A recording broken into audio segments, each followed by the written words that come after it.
आज चलेंगे क्लास 10 का प्रश्नावली 1.2 का पहला नंबर क्वेश्चन। पहला नंबर क्वेश्चन कहता है क्या, निम्नलिखित संख्याओं को अभाज्य गुणनखंडों के गुणनफल के रूप में व्यक्त कीजिए। तो कहता है क्या, अभाज्य गुणनखंड के रूप में इसको व्यक्त करना है। तो इसको बनाते हैं हम। एक नंबर क्वेश्चन तो जो है तुम्हारा 140 का अभाज्य गुणनखंड निकालेंगे। ये 2 से खाएगा 70 बार में, फिर ये 2 से खाएगा 35 बार में, फिर ये खाएगा 5 से 7 बार में। इसका अभाज्य गुणनखंड के रूप में हम व्यक्त करेंगे। 140 का लिखेंगे 2 गुने 2 गुने 5 गुने 7। अब ये जो है तुम्हारा 2 पे पावर 2 गुना 5 गुना 7। तो अब दूसरा क्वेश्चन कहता है 156। तो 156 का हम जो निकालेंगे वो तुम्हारा खाएगा 2 से, तो लास्ट में जो सम संख्या अगर आएगा तो हमेशा 2 से ही खाएगा वो। तो ये खाएगा तुम्हारा 7 बार में, 14 एक बचा, 1 और 6 16, तो ये 8 बार में खाएगा। फिर 2 से खाएगा तुम्हारा 3 9, फिर ये 3 से खाएगा 1 3। तो 156 का अभाज्य गुणनखंड होगा 2 गुने 2 गुने 3 गुने 13। तो बराबर क्या आएगा तुम्हारा, 2 को देखना है कितना, मतलब 2 2 मरतबा 2 पे पावर 2 गुना 3 गुना 13। इसी तरह हम अगला क्वेश्चन 3 नंबर देखते हैं। तो 3 नंबर भी क्वेश्चन तुम्हारा उसी तरह है। तो इसका अभाज्य गुणनखंड हम निकाल देंगे पहले।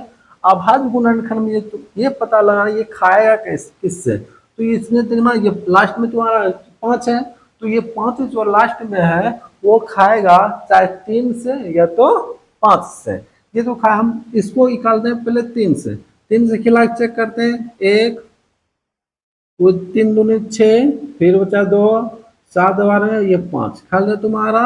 अब ये खाएगा तुम्हारा किससे, 5 से। 5 दूनी 10, 2 बचा 5, ये भी 3 से खाएगा तुम्हारा, क्योंकि ये आएगा तुम्हारा 12 4 बार में, 3 दूनी 6, 1 बचा 5। अब ये खाएगा तुम्हारा 5 से, 8 बार में 4 5। अब फिर खाएगा तुम्हारा 5 से, 5 एकम 5 3 बचा 3 17।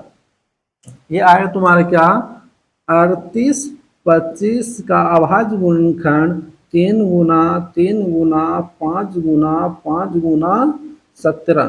तो बराबर क्या हो, 3 देखना कितना है तुम्हारा, 3 पे पावर 2 5 पे पावर 2 गुना 17।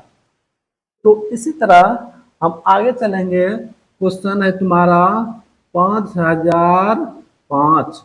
ये जो क्वेश्चन खाएगा तुम्हारा 5 से खाएगा 1 0 0 1।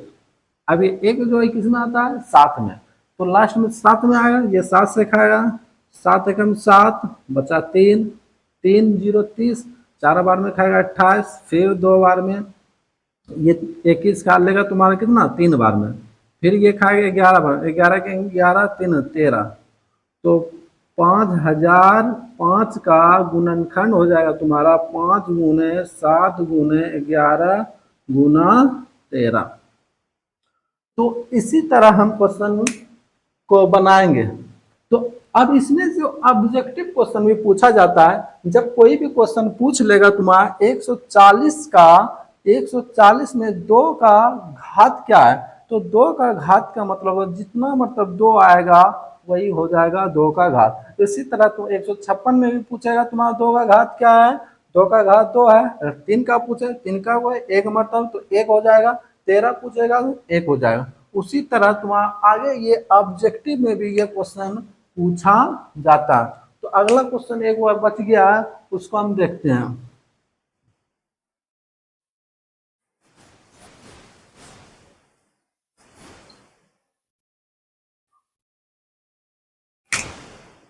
चौहत्तर 29।